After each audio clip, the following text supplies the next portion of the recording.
কতটা পথ পেরোলে তবে পথিক বলা যায়, কতটা পথ পেরোলে পাখি জিরোবে তার ডানা, কতটা অপচয়ের পর মানুষ চেনা যায়।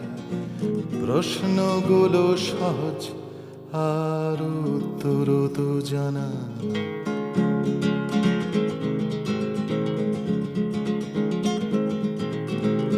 কতটা পথ পেরোলে তবে পথিক বলা যায়, কতটা পথ পেরোলে পাখি চিরবে তার ডানা, কতটা অপচয়ের পর মানুষ